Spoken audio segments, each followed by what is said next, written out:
Welcome back to the show, everybody. This is the intro today. I have my man, Chris. Welcome. How's it going, everyone? So, Chris is a good friend of mine. He's been helping around the warehouse, helping in the store in Squamish for, a couple months now. We work together quite frequently. I buy from you all the time. And you have good stories, dude. I'm excited to dive deep. Let's talk about it. So things we're going to cover in this episode is Chris has been thrifting you've been living off thrift for what, 20 plus years? Approximately, yeah. Yeah, and that's thrift. That means like buying from the thrift, true straight up racks for 20 years. That's right. Yeah, nobody out there, I swear, hardly any of you guys listening to this actually do that. Everybody starts racks and moves on, but Chris has been fucking living and breathing racks for 20 plus years. He's a recovered alcoholic. That's right. Big up on that. Doing really well, my guy. I want to talk about all kinds of other things. He's a Vancouver legend, basically. Big time Vancouver legend. Anybody from Vancouver watching this will agree or not agree. I don't fucking care, but I'm calling him a Vancouver legend. Everybody out there in Vancouver will know him, will have bumped into him, will have bought from him at some point, and will agree with me that fucking 20 years strong, living and breathing the fucking racks. That's right. Sweet. Welcome, dude. Thank you for having me. All right. How was that intro? Pretty amazing. Yeah, it's everything that I hoped for. Okay, we got to give a shout out to Timmy's. Cheers. Double energy. Yeah, it's a vibe. Canadian True Blue. Timmy's, if you're out there, if you're watching, you want to sponsor the show, we're totally open to it. Timmy's X FAIF. Why not? We can make T-shirts like the Beebs did. Yeah. Maybe a side bag or two or a toque. You get Drake involved somehow. Let's do that. Let's get Drake involved in sponsoring Vintage and Stuff podcast. I mean, he's buying from locals here, so why not? Yeah, dude. If I get Drake on the show, you could do it. Yeah. Do you ever watch the Bobby Altoff episode with Drake? I have. Yeah.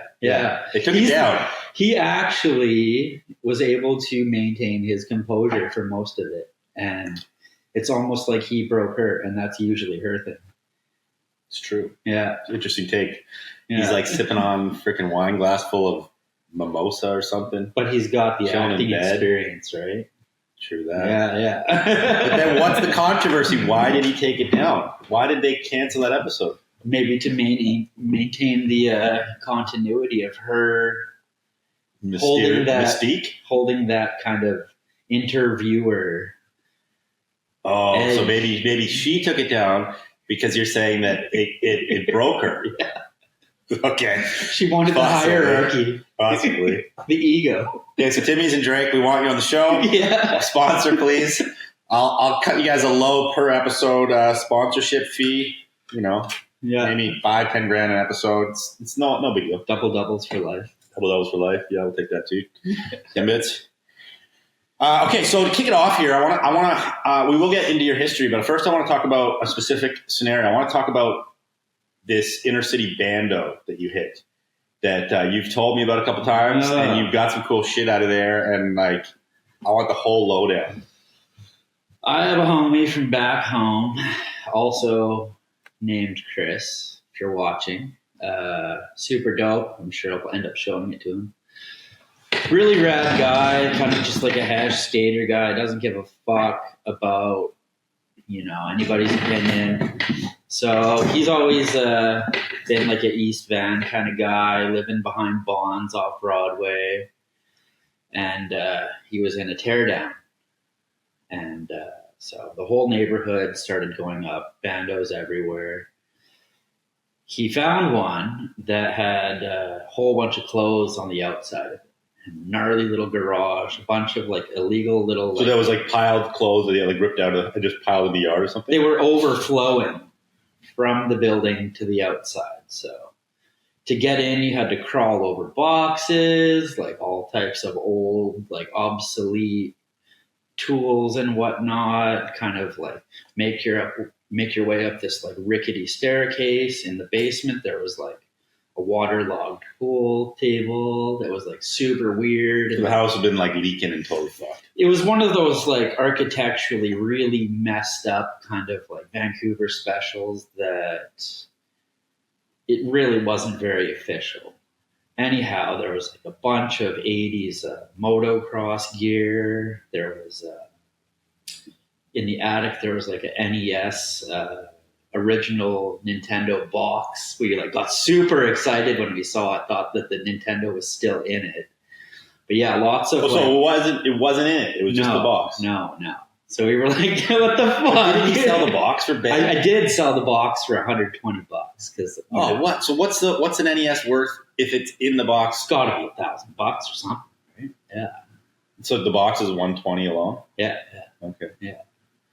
And the rest of the house, it was like, your average like 70s, 80s leather jackets and stuff with like fringe and whatever, cowboy boots and like shitty pants or whatever. Did you even pull that stuff or did you leave it? No, we left it. It smelled awful. I think that the house had either been hosting people who were sick and quarantining from COVID, because there was actually like signage up that said like stay in your rooms, or I don't know if the family who had lived there previously was just very strict about the people that were living there, or it was a rooming house maybe, or like for students or something. But yeah, there was signage up. So that gave me like the weirdest vibes. Creepy shit. Yeah. So there was all these little like tiny little doors in the basement, and like to the attic, there was like a sub attic. I was like, shit. I kept getting excited. Like, what's behind this door? What's behind this door? And we found, I guess, homie's buddy had hit it the day before me and was like gatekeeping some like moto stuff and whatever. But we found some like, Kawasaki, like 80s jerseys, obviously really tiny for the era, right? And in the basement, there was like a bunch of local kind of like bike shop tees and whatnot. But overall worth it. There's a bunch of like, like free throwaway truckers and like stuff like that. Really good experience. But what was like really weird was the day after. When you pick like a bando like that, it like the energy from it is absorbed into you, I feel like. And it's like, they talk about like sick buildings and things like that. And they talk about just like buildings holding energy. And like, I could feel it the day after. It was like, yeah, you've told me before, like you have the impression that this place might have been like where they sent people to quarantine. Yeah. Which is so fucked up. It's so weird to think back. Only 3 years ago, this shit was happening. Milestone of like weirdness and unfortunate circumstance, right? Yeah. And if the house was so bad when you went there, it must have been pretty bad when you went there to quarantine. It wouldn't have been like much better. Yeah. It's almost like, I wonder if the city even was like buying up houses to send people to quarantine. But it was after a flood, and I think that was like the straw that broke the camel's back. Oh, I see. So I think that, in combination with the, the tear down state of it and the flooding, that's what it was. Speak about the energies more. So have you ever encountered that before? Like, have you ever pulled something and been like, the energy on this is fucked? Yeah, there's items where like I'm thrifting and I'll see like a feature about it, or just like pick it off of. I mean, I've had some fucked up items. Yeah, same. But like, I found a vest in Surrey that was an affiliated vest, and I picked it up with patches on the back. Not with patches on the back. It had some badging on the bottom, but it was a very popular motorcycle club. Yeah. And I saw that. I picked it off the rack and I kind of just put it back, and I was like, okay. And I was like, that's another experience. I've seen it, and I could add that to the list of like interesting things I've seen at the thrift now, right? What were the patches? It was just like, I think it was a rank for a popular motorcycle club. I found, like those I think I showed you before, those 80s tees too that were like support ones. Yeah. So this is funny. Amy's asked me about this off camera, but she's asked me like, can you sell a support tee? and I've asked my friends about the support tees. Yeah. So support tees, this is a good bit of info for everybody out there. I'm kind of interested. Yeah. So when you get a support tee, like the clubs sell those to raise money for the club. Right. So they sell them to civilians, right? When we talk civilians, it's like any general public. So it's totally fine to rock a support tee. Right. It's when you get into like a member insignia that you have a problem. Right. So if you're rocking a vest with patches and it has some affiliate insignia on it, which is only granted to members, right, that's a problem. Can't do that. Mm-hmm. But support tees are fine. So it's like if you were to go into Walmart with a vest that says the manager, and then you were being like, "Hey, I'm the manager," and delegating, etc. Yeah. Yeah. Yeah. That's called fraud. That's illegal. Okay. That's impersonating or wearing a cop. At like, Walmart, everybody finds cop clothes sometimes. And Yeah. like, you can't just rock around with cop clothes. At Walmart, they may take it a little better than... Exactly. You might get away with the TV through the back door. Yeah. You're lucky. You're not going to throw on like a patched vest and parade around. And, so yeah. I've been last winter. So I'm a member of a club, right? Snowboard club, okay. snowboard skateboard club, yeah. And my homie I never talked about this on the show. Like, I think I remember this. When he created this club, we were like, dude, this is kind of like hardcore. Like we might catch flack from like other clubs, right? Yeah. Because he made real club insignia. It's called One Hitters, right? And I'm in like the Squamish chapter, right? Yeah, I saw the badging and the. It looks official. It has the likeness of something very popular and traditional for that style. Yeah, totally. Yeah. So if you just see it in passing, you'd be like, oh, what the fuck's that club? Motorcycle. Right? Yeah. And I put it up mine on a Carhartt vest, so I could rock it snowboarding. Yeah. And I was rocking it last winter out in Red Mountain for the day because he was there, and we were like having a fun day. Me and my homie, shout out Pat Trader from Wiss. So anyway, but then I kept it on, and I went to a gas station in Castlegar. Have you heard of Castlegar? Is like vaguely, yeah. Yeah, it's like near Nelson, BC, which is like a pretty blue collar working town, right? Definitely a gang town. Oh, and I roll into this fucking gas station, and some guys like sitting there. It's like a gas station where there's like seating area to eat like the shitty counter fried chicken, right? Amazing. Yeah. Let's go. I love shitty places. But there's a dude sitting there having his fried chicken, and he's like, yo, what's up? I've never heard of this club. Like, where are you from, man? Like, kind of like grinding me. And at that point, I like didn't even realize I had it on. So I'm like, oh shit. Like, yeah, it's like me and my homies. Like, what does he look like? Because I'm picturing like the guy with the beanie covering his eyebrows and like the lokes on. He said, I've never seen you guys around here before. And I'm like, oh fuck, what am I in for? Turns out the guy was like super chill and just was like wondering, wanted to know. But, I'm like, that was a perfect example of like, if that was some other dude from some other club, I'd be like, yo, this is our fucking territory. Totally. Like, what are you doing here? What if he was a few drinks in or something and didn't even think to ask first, right? Yeah.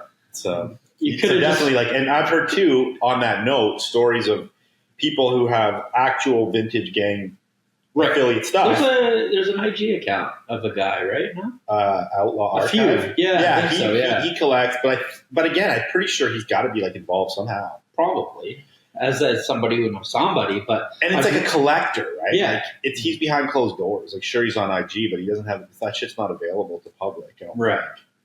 But I've heard of gangs going into places and taking back affiliate gear, right? Like you have a $3,000 fucking '60s vest up on your wall as one of your like prized pieces, and some gang comes in and goes like, "It's theirs. It's ours."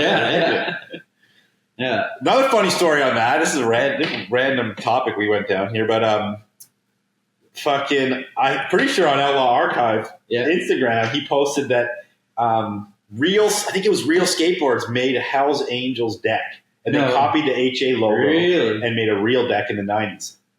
Wow. Obviously, HA was like, we're not having this shit. They fucking sent him a message. So the owner of Real packed up all the boards into a minivan or a fucking cube van, drove him to the San Francisco Hells Angels headquarters, and just left the van. Interesting. With the boards outside. Be like, here you go. We don't want any trouble. Have the van. Have the boards. There you go. Hey, man. That's a sure, clear sign that He wants no trouble, right? No trouble. Yeah. Good cooperation. Yeah. I've read some of the comments of the one IG page, and it's a back and forth of. You should read some of them. They're interesting. It's a lot of people that are experts. Yeah. I bet. Yeah. Everyone's a fucking expert, aren't they? Yeah. I'm an expert, aren't you? That's why I wouldn't have you on the show if you weren't. Yeah. I'm so skilled in my field. Nobody else can compare. You as well, right? You're the top-rated professor. Ever to grace the screen of vintage and stuff. Locally, although I know Canada, Vancouver is a very small chunk of the grand scope, the grand scheme of things in the world. This, Europe, Asia, United States. We're tiny out here, and we know that. But we got a lot of heart. Yeah, so let's talk about that, because I love that topic. Vancouver was never on the map at all for vintage. That's right. Like, we had a bit of supply here. I guess, we've been here, F and Frank. There's been some other players that have been here for years. Who? But, wow. Because I can't think of it.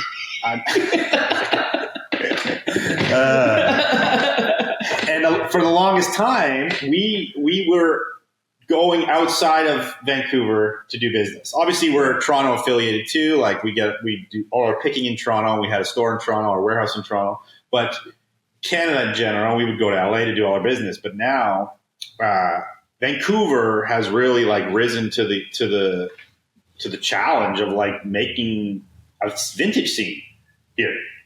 What do you think? This is a touchy subject. Why? Because authenticity.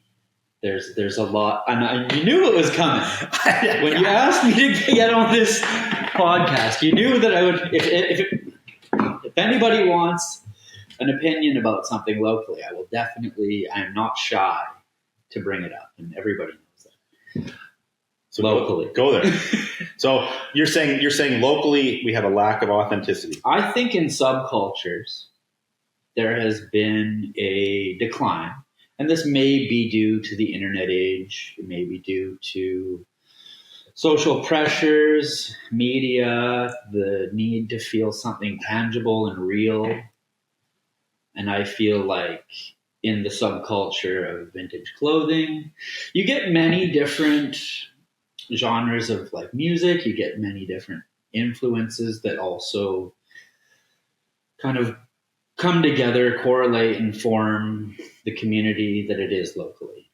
Yeah. And so you get the rock guys, you get the snowboard guys, you get the bike guys, you get people who are rollerbladers. And if you come from ballers, basketballers.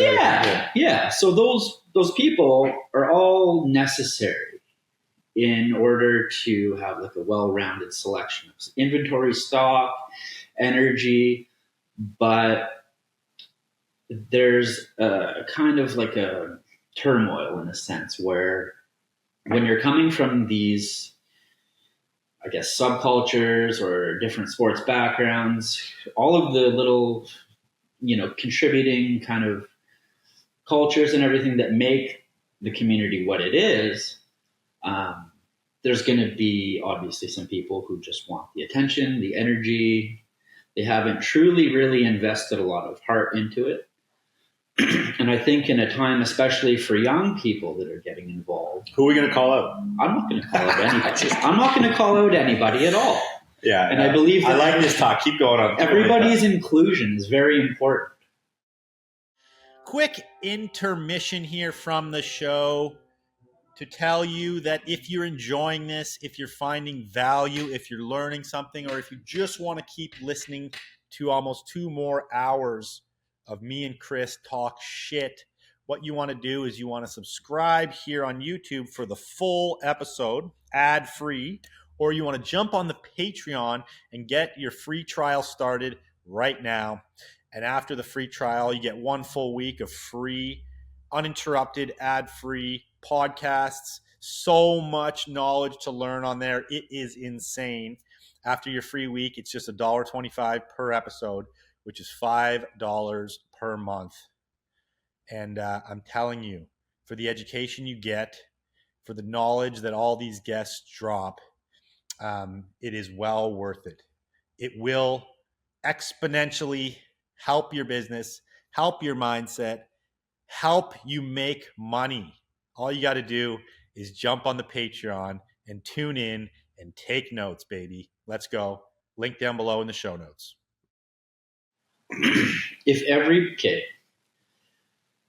Here's an example I think that I've touched on recently, and I spoke with a few people about. And when you're young, and you have a skateboard background too, right? Yeah. You rolled up to the skate park, and you kind of admire others, and there was a lot of people who their goal was to get sponsored like immediately, right? And it was like, okay, and they're hard up for the stickers back at the skate park. They you had the coolest gear, tried to get it all, the coolest new shoes, the deck, everything. They would rub their trucks on the concrete just to show that they could grind and everything like that. So you can see those are posers, and you can see where I'm going here. Yeah. There's a certain level of authenticity that I think is very obviously there'll be people that join the community and they have an idea that, they want to be cool or something like that. And that's fine.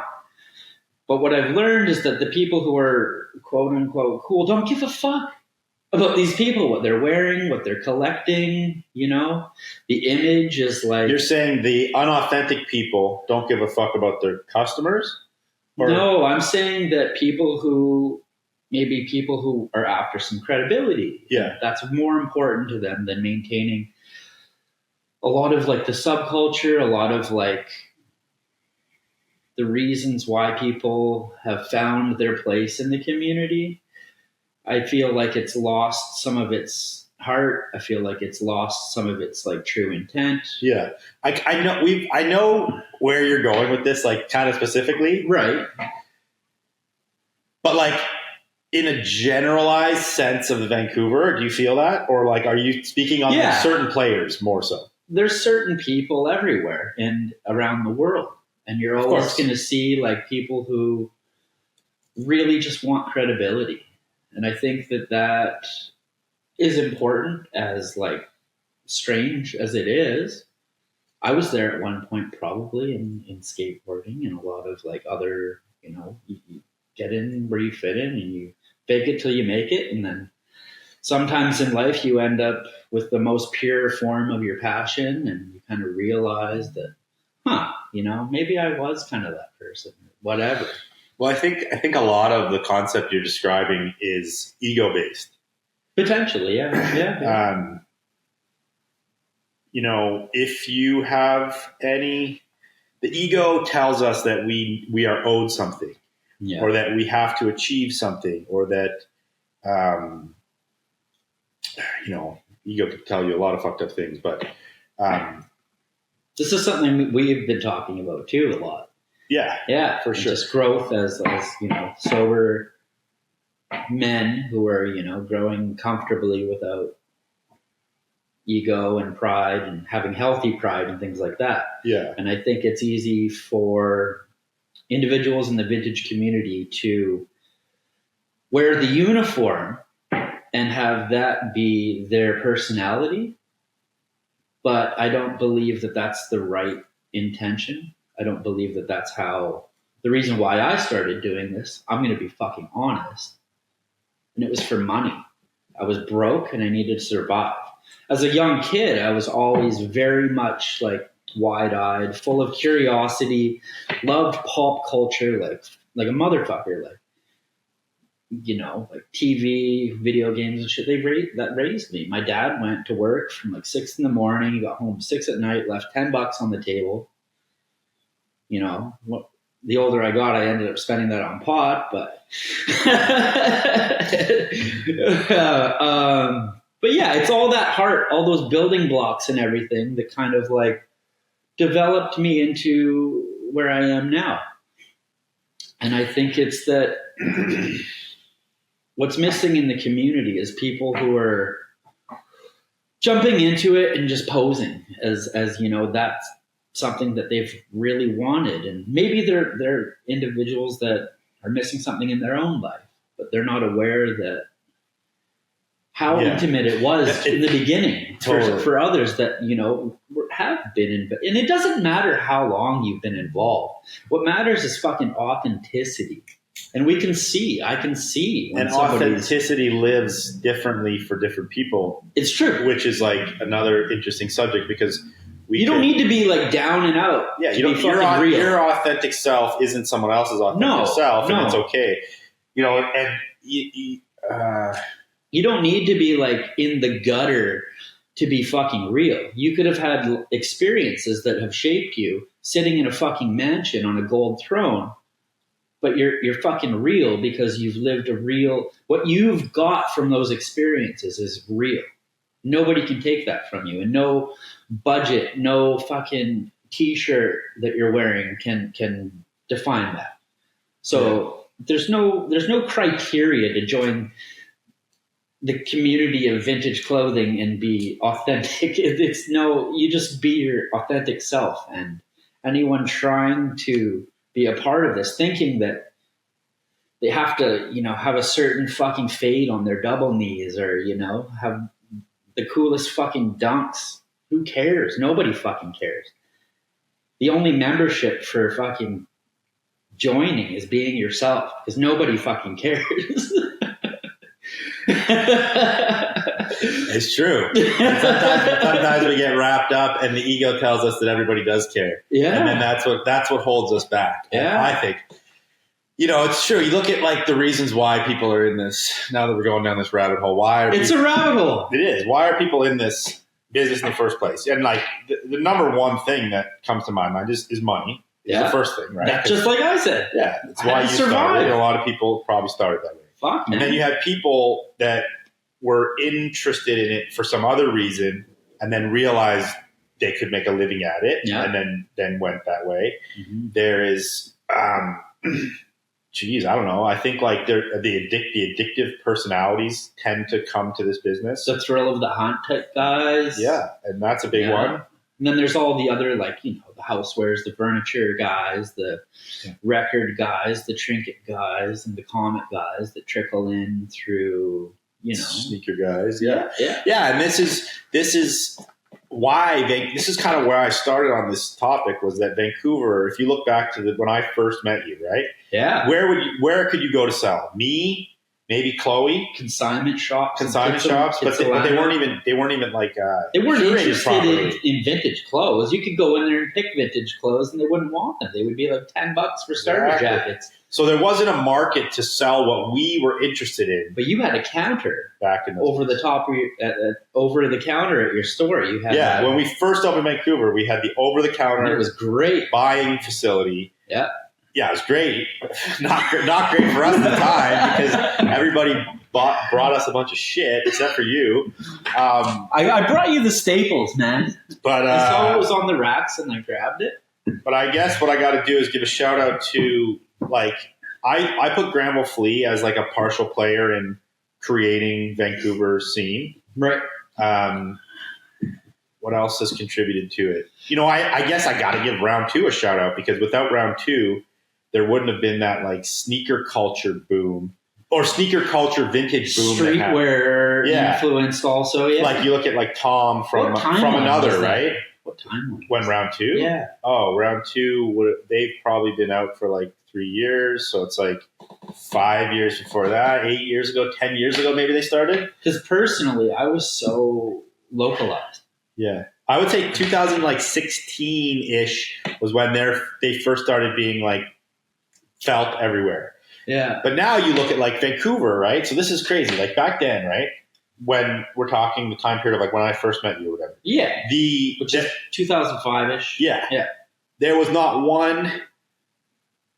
Was there any sneaker resale stores? Probably not. I can't remember any. Was the corner still around then? The shop on the corner on Main? Yeah. And like Martini. But they're not resale. They sell hype drops, right? But they don't buy and resell. Yeah, that didn't really exist. No. Didn't exist then. And especially, and then there was, but I don't even think Vancouver even had a good sneaker resale store ever before it became like vintage with sneakers. There was Hometown Apparel, which Where's was that? like, now it's Dad's Printing. Okay. And he was like bringing in bootlegs and stuff, snapbacks. He's a little hustler. Really? That dude, yeah. And he would get the kids in like the high schools, I believe, forgive me if I'm wrong, to like sell snapbacks for them. The Tisa stuff and like all the fun stuff. And then he brought in like jerseys and shoes eventually. So that's kind of something. But I guess too, because you haven't traveled a ton. No. You look at like, we'll talk about that too. You look at like LA always had like Flight Club, right? Okay. And Flight Club's a sneaker resale store. So like I don't even know. Maybe it's 20 years old. Everybody knows like Flight Club and like Riff LA, I think. There's a big one. That. Yeah. There's lots in all the big U.S. cities. And even Toronto probably has a bunch, but we never had that. So now we do. And now you look at the scene and it's just overnight. A new one's popping up and it's all the drops. And that's why sneaker community, which I love the fucking sneaker community too. But going back to like my initial roots, I used to be fucking broke and I couldn't afford these shoes. That's why I clean shoes really well. You were cleaning shoes in here yesterday. Yeah. And nobody fucking cleans shoes better than me. But it was like sneaker communities had a huge, and then there's like the odd. Where did all the hype guys go? I wonder. Now, there's a lot more vintage guys. I've noticed. Yeah, well, that's another factor. That's just a universal factor of Supreme's popularity dying down, and then they needed some other source of income, so they moved to vintage, right? Yeah, it's funny though because like the attitude almost overnight of the hype crowd transformed into this very intimate, passionate vintage guy. And it almost seems uncanny. There's got to be some memes out there we could create or something. Yeah, it almost seems uncanny that like during that transformation period of like this hype era being extinguished and this surge in vintage popularity, whether it be through local celebrity or media influence, that the personality started changing too. And don't get me wrong, I'm not saying it's like poser activity or anything like that. Maybe there was just this huge shift and everybody went, maybe that culture was really damaging and ego driven. And I think there was a lot of like ego involved in hype clothing, obviously. Well, when you break, that's a wicked comment because damaging is the word used. I think about this. It's the most consumeristic, materialistic, egotistic business. Which you can and period. And like, I hope there's people out here that disagree with me. I want you guys to disagree with me, but like, I'm calling that right now. Hype business is straight materialism, ego, and fucking consumerism, and there's nothing more to it. We beast and we put values on things based off of hype and the fact that other people will see somebody wearing it or know that I have it and think I'm fucking cool. And that is only ego. And the dude wearing it genuinely believes that the females are going to notice it. And be like, wow, I really want to fuck you right now. That's that meme when the guy's standing there, he's like, I'm at the party, he's like, nobody knows I'm wearing Comme des Garçons fucking blah, blah, blah, but blah, blah. Really, you're just dressing up for your buddies who are trying, and it's like a pyramid scheme, really. That's so interesting. and then the difference on the vintage side, I think a lot of that, what I just said, like consumerism and ego and all that bleeds into vintage, but then it very well can. But there's also history to back it up. Yeah. Right. Oh, I have a comment on this. Okay. So what you may or may not think about is that anybody these days that's claiming that they're very invested, it's their very authentic self. And what we're getting now is these people who are maintaining an image of like loyalty, authenticity, that actually have done the backstory for each of their piece. and you can tell who they are because they're always over the top. It's like, it'll be a Dunk, Carhartt, whatever, Banty combo, but instead of admitting, okay, I look exactly the fucking same as everybody, no, there'll be like a backstory for each item. I loved this band, yada, yada, yada. Yeah. You know, I built a fucking treehouse in these pants, like my, etc. When these shoes came out, they affected me so deeply, and so now you can find the backstory to authenticity, and it's a lot of the reason why I've shied away from making content online, and just because it can be a very, like, if you are somebody who holds a lot of roots close to you, and you know you've developed them authentically, I believe, contributing to the state of how everything is now. And I mean, ultimately, this shouldn't fucking matter if it's true to me, right? But it does put a damper on it when you can just Google a backstory about pretty much fucking anything, and nobody's going to call you out if you're, you know. There's people that, like, grew up being fucking trolls and stuff like that online, and they're the same type of people. And it's like, you know, I don't know, but who cares? Okay, let's pivot and get into a question for the audience. We need the comments. We need the comments flooded on this video. Just fucking go down there and start commenting. Chris is going to prompt you right now while I take a Tim Hortons break. Again, if you want to sponsor the show. That shit is probably stale as fuck. It's only been like 20 minutes. Okay, I'm going to eat this while he gives you a question. All right. Everybody's got like their go-to item, I guess, in their closet. That, like, every time it's time to refresh your wardrobe or whatever, there's always that one item that kind of sticks out and you just can't get rid of it. Why do you love it? What does it do for you? Why do you hold on to it? I know a lot of my favorite ones are, they look like shit and they got holes in them, and I personally like that look. I hate the fucking word aesthetic, but sure, it's got that aesthetic and vibe. Do you have anything like that? I'm sure you've over the years, for sure. But is there any specific item personally that you just look at and you're like, wow? And what's the story to it? There's a few. I got my okay, I'll tell you a story of, everyone knows I wear that yellow bowling shirt all the time. Yeah, I rock that all the time. Been probably on the show. It's your icon. It's my icon on IG. Okay, so I got that shirt. I've had it for a long time, but when I used to have this, like, sort of assumption that I could not wear yellow. Right. I had an assumption that white people shouldn't wear yellow. Okay. I was like, yellow is a color for, like, dark skinned people, right? Whether it be like, there's truth to certain tones of skin tone and whatever, being able to complement colors better for sure. Yeah, 100%. So shout out to Sarah Gourlay of Frankie Collective. I'm like, I found that shirt. I'm like, oh, it's got my name on it. It says fucking Drew. I didn't even know that. Well, yeah, it says Drew on it, and it's a bowling shirt. Right. And I was like, this shirt's fire. And then I was hanging out. Me and Sarah were sorting rag at the warehouse, and I was like, oh, I can't wear yellow. Like, it doesn't look good on white people. Basically is what I said. Yeah. And she's like, nah, whatever. Fucking try it on. And she's like, oh, you look fucking good on you. Whatever. Rock it. And then from that moment, I'm like, fucking yeah, I'm going to fucking wear this. I'm going to wear this yellow.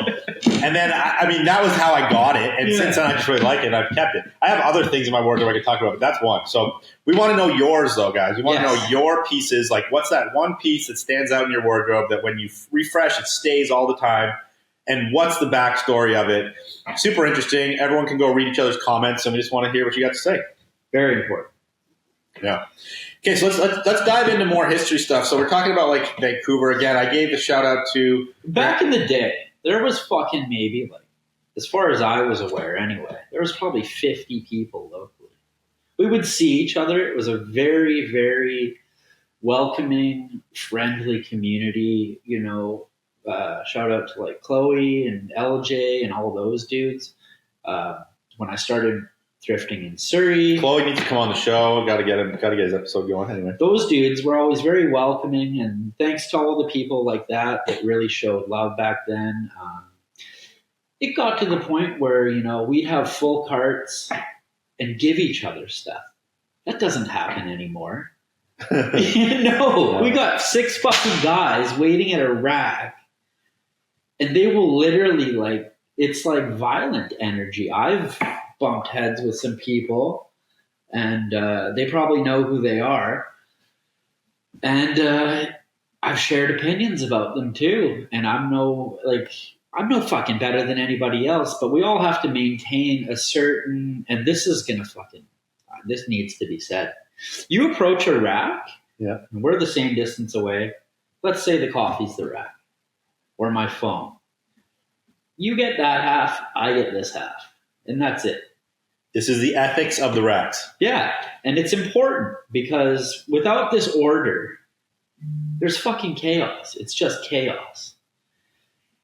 And so when the eBay guys come in the thrift and the people who aren't in the community, you have to kind of check them. And that might be physically. But you have to maintain this order because it's necessary and the employees, you have to give them respect. And I've had struggles with this during COVID when they said, don't touch the racks. But when they're putting stuff out, they were like right up in my face. And I'm like, that's contradictory. You're biting your tongue right now. Anyhow, maintain rack etiquette. Yeah. Yeah. Okay. Yeah, I guess back to this whole Vancouver thing. We'll finish this topic and we'll move on to more history stuff. But yeah, so now you have multiple stores in Vancouver. I call them the round 2 model. From another, you have Plus, which isn't really, it's more high end. You know Plus? They're in the malls. I'm aware of Plus, yeah. You also have places like Shaq's Vintage that has mall locations in fucking Metrotown. I've never been. Yeah, anyway, they got mall locations, which is weird because, again, I've talked about this in the show, but 10 years ago, you could not have even approached a mall. They would have said, no fucking used clothes, no way. Yeah, and I think I know why. Well, I think it's because of saturation, foreign kind of germs and stuff and things like that, contaminants that are found on vintage clothing. I would say it's because they're... Smell? No, I would say it's because they're big. The way the mall eats, essentially gets its rent money is through Gap, Abercrombie and Finch, and all these places. And those companies don't want competition of used clothes. Consumerism, yeah. These massive corporate companies are like, don't sell our used shit in the mall because we're trying to sell new shit. And it's the same label, right? Way cooler, obviously. Exactly. So I think it was pressure, or not pressure, but they're trying to keep their main revenue supply straight and happy. There's truth to that. Yeah. And who knows? It could be other things, and there's probably some malls that allowed it. But now you have that. You have multiple hype-ish vintage stores. I don't even know. I don't want to start calling out stores as hype-ish. They border on sneaker resale. So, like I said earlier, with all the inclusion of every type of sub-little culture, sub-genre of everything, sports, etc., I believe that the model of each store that's popping up, it's basically just individuals rooted in those kind of subcultures. Yeah, so let's go through that one. You have Big Closet, they sell sneakers. Yeah. Yeah, they're a vintage store that sells some sneakers. Yeah. You have The Archive, do they sell sneakers? Yeah, some sneakers. They're well-rounded. Well-rounded, but they got sneakers. New, used, vintage sneakers. What about the guy in New West? What's his name again? Carly. What's Good Vintage? What's Good Vintage? Sell sneakers? He's been there for some time, yeah. Yeah. He's got some sneakers, I believe, yeah. Then you have Classic Grails. They're an intimate store. Classic Grails, mega sneakers. Mega sneakers. Yeah. So I'm gonna say that probably 75% of the new generation of vintage stores is the round 2 model on some level. And that sneakers, and that also probably is if they can get their hands on it, streetwear as well. They're selling that shit. 100%. Yeah. So you have this whole resurgence, but you also have more I guess I'll say traditional vintage stores opening up. My store, Evans and Frank, I will say is traditional with like a little bit of like, You've got your hands everywhere. yeah. We're very well rounded. Okay, we're very well rounded. Yeah. But I still try to keep it like curated enough, but it's well rounded. But then there's other like sort of traditional vintage stores opening up too. There's just way more vintage stores now than ever before, and you also have vintage stores in fucking Timbuktu that was with these places that never had them. Langley, Whistler, New your West, friend in Whistler, fucking Maple Ridge. Like these places would never have supported a vintage store 10 years, even 5 years ago. And this kind of carbon copy could be applied to anywhere in the world. Really. Yeah. So the scene is booming. Yeah. In Vancouver, and it's good for everyone. It's bad for everyone, but in the end of the day, it washes itself. It is what it is. It's all inclusion, and that's what's keeping us fed, really. At the end of the day, it doesn't matter how. Like to me, it matters how people represent themselves in a sense and how authentic they are. But ultimately, in the grand scheme of things, if you're somebody viewing from like the outside scope, you're not going to know the difference. You know? No, for sure. This is an insider's take. Yeah, you may subconsciously gravitate towards a particular shop that represents you and your personal style more, or what type of energy you're looking for in a store. And I think that's why everybody's important. That there's like a different shop in every area, a different shop selling certain things. And I think it's all, at the end of the day, important to the generations of like, and the age groups and the different style preferences of everybody too. Totally. Yeah. So, and it's also like now, if you're somebody who lives out in Langley and you're listening to Kanye and you're like Travis Scott hype beast, and you can get that same shit in your town instead of driving all the way to Vancouver, you're gonna fucking do it. And all it takes is the internet to have those people everywhere. And obviously, we're in an internet age; they all grew up with it now. Yeah. So I'm getting a guest question here. That's why I'm on my phone. No sweat. You're a busy man. I'm not trying to do business when I'm on the podcast. I'm surprised I don't hear fucking eBay bells going off. I fucking love that sound. So while Drew regroups here. Yeah. No, there's definitely a, there's you can pick the level of inclusion that you want into these communities and in the vintage community. And, it's kind of like a choose your own adventure novel. Remember? Okay, so I got two. Yeah, totally. Okay, we've killed this topic with like a fucking dead horse. So let's move on now. We're gonna get some more interesting topics going. There you have it, guys. Another episode of Vintage and Stuff podcast with your host Drew Heifetz. How do you guys like the mustache? It's looking kind of lopsided on camera, but hey, there you go. Got to get better at snipping the mustache. If you're tuning in and you like that, then I think you should go ahead and jump on the Patreon and continue listening, because that's only 45 minutes and there's a full 2-hour episode. Lots more knowledge dropped, lots more stories dropped from Chris, lots more insights into mental health, into sobriety. It's just a good episode. Lots of organic energy in that episode. So if you guys want to continue on with your free trial on the Patreon, down below in the show notes, there's a link. Click on it. It's a free trial. And then it's just $5 a month, $1.25 per episode. Or you can actually subscribe right here on YouTube to continue watching. Thank you guys so much for tuning in. Regardless if you want to jump on the Patreon or sub here on YouTube, another way you can support the show is to go down below and bookmark my Amazon link and use it. If you guys buy on Amazon anyway, use my Amazon link down below. It really helps me out, even though fuck Jeff Bezos. What else can I say? Like this video, subscribe to the channel. Come on, guys. And make sure you go comment the questions we asked you guys. We want to hear your answers. We'll talk about some of the answers on the next episode. There you have it. Another episode in the books, coming back with lots of great guests. I have a really good roster of guests lined up, actually, guys, for the next few episodes, with lots of knowledge to be dropped on your craniums. There you go. See you on the next one.